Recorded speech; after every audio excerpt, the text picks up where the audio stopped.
Shalom dan salam damai dalam kasih Tuhan Yesus Kristus.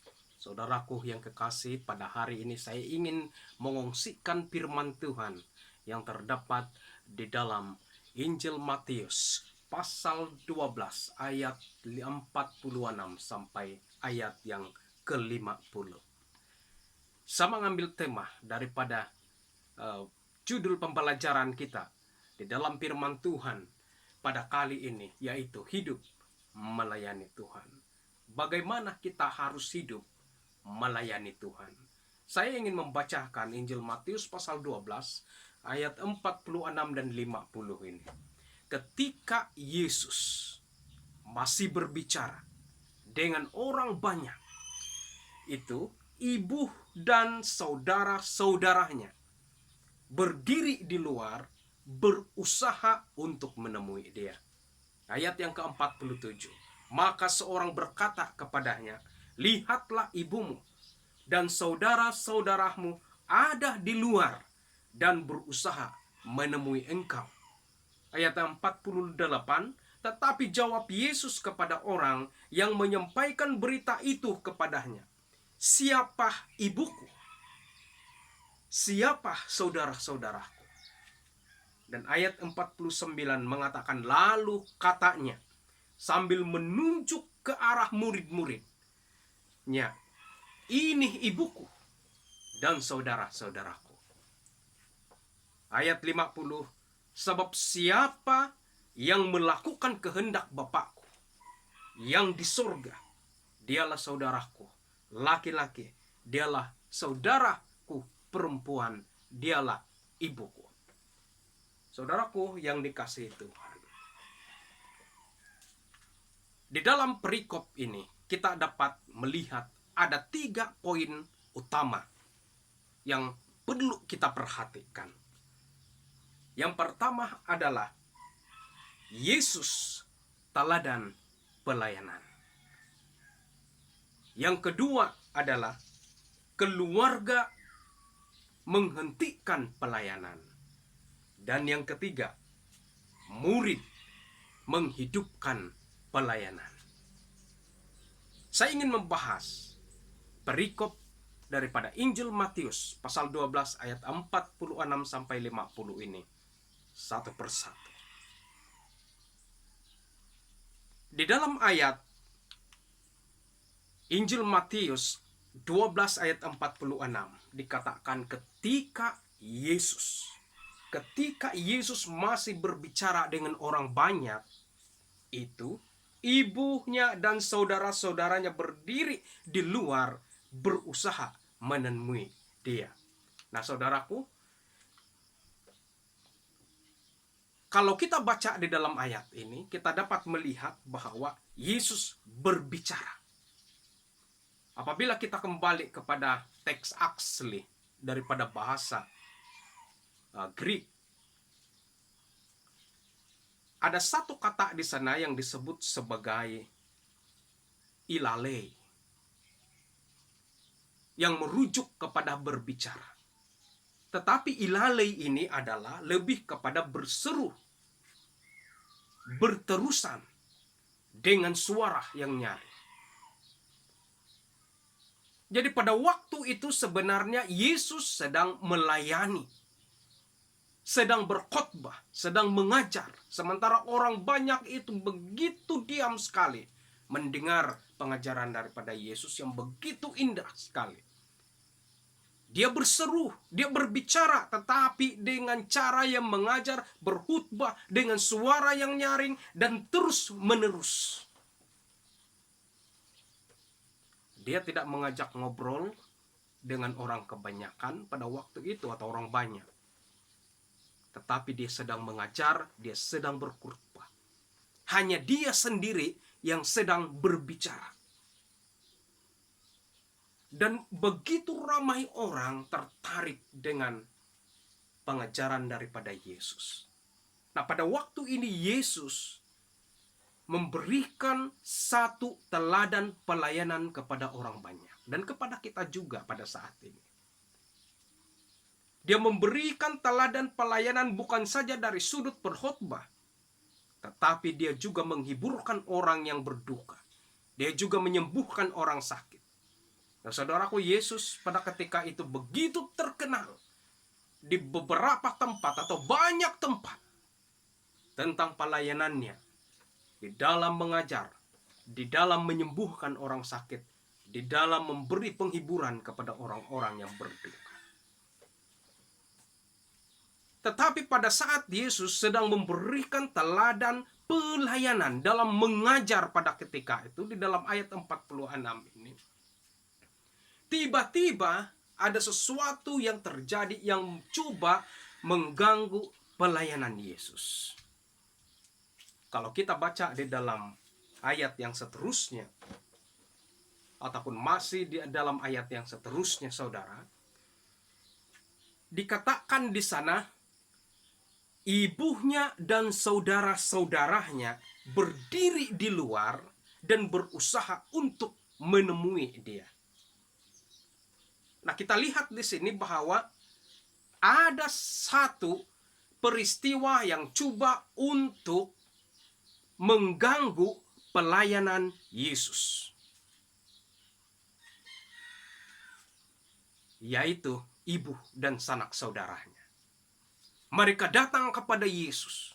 Dan kalau kita baca di dalam ayat seterusnya yang tadi sudah disebutkan bahwa ibunya dan saudara-saudaranya berdiri di luar berusaha.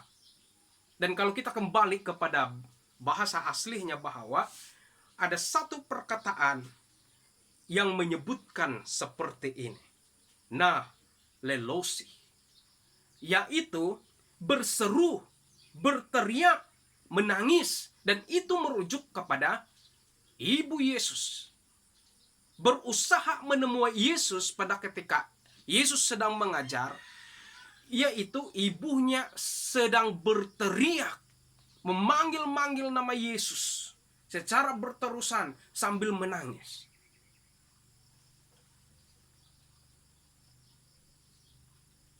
Saudaranya berusaha menghentikan pelayanan. Dalam ayat 47, maka seorang berkata kepadanya, lihatlah ibuku. Lihatlah ibumu dan saudara-saudaramu ada di luar dan berusaha menemui engkau. Pada saat Yesus sedang melayani orang banyak, saudara, mengajar, memberikan pemberitaan kabar baik, penyelamatan kepada orang banyak, kepada dunia juga. Tiba-tiba ada ibu dan saudara-saudaranya berada di luar memanggil-manggil nama Yesus. Kenapa mereka datang pada saat Yesus sedang melayani dan Yesus belum pun berhenti berkhotbah atau mengajar, mereka sudah memanggil-manggil nama Yesus. Mereka sudah tahu. Dan malah mereka pun sedang mendengar Yesus sedang berbicara, sedang mengajar, sedang berkhutbah pada ketika itu. Lalu kenapa mereka sedang memanggil-manggil nama Yesus? Saudara, di dalam Alpha dan Omega, halaman 343 sampai 344 jilid 5, kerinduan segala zaman, dikatakan seperti demikian. Ini adalah tujuan Yesus, ibu Yesus dan saudara-saudaranya datang di tempat di mana Yesus sedang mengajar. Mereka mengetahui huru hara yang terjadi oleh sebab perkataan pekerjaan Yesus. Dan bukan hanya takut karena ucapannya yang keras, tetapi marah atas celaan Yesus di hadapan ahli Taurat dan orang Farisi. Mereka mengambil keputusan bahwa Yesus mesti dibujuk atau terpaksa menghentikan cara bekerja yang demikian. Dan mereka memaksa Maria, ibu Yesus, bersatu dengan mereka dengan anggapan bahwa oleh kasihnya kepada Maria, mereka dapat membujuk dengan lebih bijak. Jadi jelaslah tujuan mereka datang kepada Yesus pada saat Yesus sedang mengajar adalah mereka menghentikan pelayanan Yesus sendiri. Kenapa mereka coba untuk menghentikan? Karena mereka takut akan kecaman daripada ahli Taurat dan orang Farisi terhadap mereka juga. Mereka nantinya takut oleh karena ikatan persaudaraan dengan Yesus, mereka juga terikut dikecam oleh orang Farisi dan ahli hukum Taurat. Itu sebabnya mereka datang menghentikan pelayanan atau pekerjaan pengajaran firman Tuhan kepada orang banyak. Seterusnya saudara, di dalam ayat 48 apa yang Yesus katakan. Tetapi jawab Yesus kepada orang yang menyampaikan berita itu kepadanya, siapa ibuku? Dan siapa saudara-saudaraku?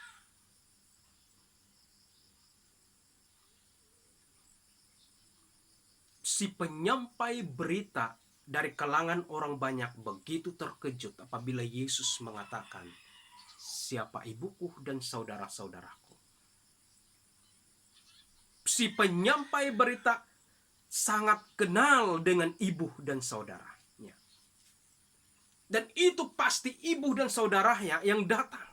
Tetapi Yesus malah berkata, siapa ibuku, siapa saudara-saudaraku? Lalu Yesus meneruskan kata-katanya dalam ayat yang seterusnya. Di dalam ayat 49 dikatakan, lalu katanya sambil menunjuk ke arah murid-muridnya, ini ibuku dan saudara-saudaraku. Saudaraku yang kekasih dalam Tuhan, Yesus menunjuk kepada murid-muridnya sebagai ibu dan saudaranya. Kenapa? Karena murid-murid Yesus begitu memahami akan pelayanan daripada Yesus itu sendiri. Malah mereka sentiasa bersama-sama dengan Yesus di dalam suka dan duka pelayanan Yesus. Mereka menempatkan Yesus sebagai teladan pelayanan yang teragung di dalam kehidupan mereka. Namun apa yang berlaku kepada saudara-saudara daripada Yesus? Sejak semula mereka tidak pernah menyetujui di dalam misi pekerjaan pelayanan Yesus. Mereka coba untuk menghentikan pekerjaan Yesus. Mereka tidak pernah mendorong di dalam pekerjaan Yesus yang seharusnya ini mereka lakukan. Mereka membesar dengan seorang juru selamat. Mereka tahu sebenarnya misi kedatangan Yesus di dalam dunia. Tetapi bukan pula mereka mendorong pelayanan Yesus, menjadikan Yesus sebagai teladan pelayanan dalam kehidupan keluarga mereka. Tetapi malah mereka berusaha untuk menghentikan pelayanan Yesus. Berbeda dengan murid-murid Yesus. Mereka tidak takut akan apapun yang terjadi kepada mereka. Karena mereka yakin dan percaya bahwa Yesuslah teladan pelayanan di dalam pekerjaan Tuhan. Itu sebabnya Yesus mengatakan, siapa ibu, siapa saudaraku. Lihatlah, inilah murid-muridku. Inilah ibu dan saudara-saudaraku yang melakukan pelayanan. Yesus menunjuk kepada murid-muridnya sebagai ibu dan saudaranya.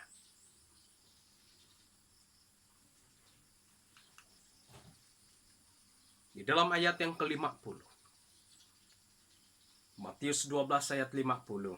Sebab siapapun yang melakukan kehendak Bapakku di surga, dialah saudaraku laki-laki. Dialah saudaraku perempuan. Dialah ibuku. Di sini Yesus merujuk kepada setiap umat manusia yang mau menerima, menuruti, menghidupkan perintah firman Tuhan dan siap melayani Tuhan dan sesama manusia. Di dalam Kerinduan Segala Zaman Alpha dan Omega, jilid 5 halaman 348 mengatakan, betapa besar pertolongan yang diperoleh kaum keluarganya di dunia jika mereka, saudaranya, percaya kepadanya dan turun dari surga dan bekerja sama dengan dia dalam menyelesaikan pekerjaan Tuhan. Saudaraku, begitu indah sekiranya saudara-saudara ahli keluarga Yesus menyokong di dalam menyelesaikan pekerjaan Tuhan di dalam dunia ini. Namun bukan mereka yang menghidupkan pelayanan Yesus, meneruskan pelayanan Yesus, tetapi murid-murid Yesus.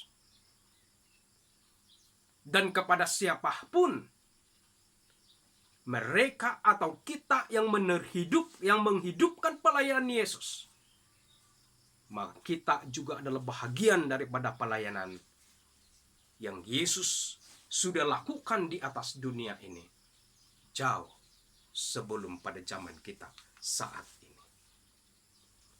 Sebagai kesimpulan daripada pelajaran kita, firman Tuhan pada kali ini, Yesus teladan pelayanan. Biarpun banyak yang menghalang pelayanannya, dia tetap setia di dalam melayani siapapun orang itu. Dan Yesus setia melaksanakan misi penyelamatan dunia, walaupun orang yang begitu dekat kepadanya tidak menyokong pelayanan serta berusaha untuk menghentikan pekerjaan pelayanannya. Namun murid-murid Yesus setia di dalam menghidupkan pelayanan Yesus. Karena Yesuslah teladan pelayanan buat mereka. Tidak seperti keluarga atau sanak saudara Yesus yang coba menghentikan pelayanan hanya karena takut dikecam dengan ahli Taurat dan orang Farisi. Mereka takut kehilangan panggilan sebagai orang alim di dalam sinagog. Tetapi murid-murid Yesus setia, berani untuk bersama-sama dengan Yesus di dalam menghidupkan pelayanan demi pemberitaan misi penyelamatan kepada dunia. Saudaraku, biarlah kita pada hari ini juga menjadi salah seorang daripada ibu dan saudara-saudara Yesus yang menjadi bahagian di dalam melakukan perkabaran, pekerjaan, pelayanan di dalam misi penyelamatan dunia dengan firman Tuhan, agar kita semua akan tiba di sorga dan bersama-sama dengan Yesus untuk selama-lamanya. Pekerjaan yang paling mulia dan membahagiakan adalah apabila kita dapat melayani semua orang tanpa mengira latar belakang orang yang kita layani. Sekecil apapun pelayanan kita lakukan akan menjadi berkat kepada kita dan orang yang kita layani untuk selamanya. Di dalam Markus 12 ayat 33 dikatakan, memang mengasihi Dia dengan segenap hati dan dengan segenap pengertian dan dengan segenap kekuatan, dan juga mengasihi sesama manusia seperti diri sendiri adalah jauh lebih utama daripada korban bakaran dan korban sembelihan. Marilah kita berpartisipasi di dalam pekerjaan pelayanan Kristus untuk memberitakan kabar baik kepada seluruh dunia. Inilah doa dan pengharapan kita semua. Tuhan memberkati kita. Mari kita berdoa. Bapa di surga, kami bersyukur, kami berterima kasih, kami memuji nama-Mu ya Tuhan, oleh karena Engkaulah Tuhan kami. Engkaulah yang telah memberi teladan pekerjaan pelayanan kepada kami. Dan seharusnya kami menerima ini, melakukan pekerjaan ini dengan segenap pengertian, segenap hati kami, agar kabar keselamatan dapat disampaikan kepada seluruh dunia, sehingga pada saat Yesus datang kedua kali, maka kami akan berjumpa dengan Yesus di dalam kerajaan sorga, hidup tinggal selamanya. Terima kasih Tuhan, karena Engkaulah Tuhan kami. Engkau sudah mengampuni dosa kami. Dalam nama Yesus kami berdoa. Amin. Terima kasih. Dan Tuhan memberkati.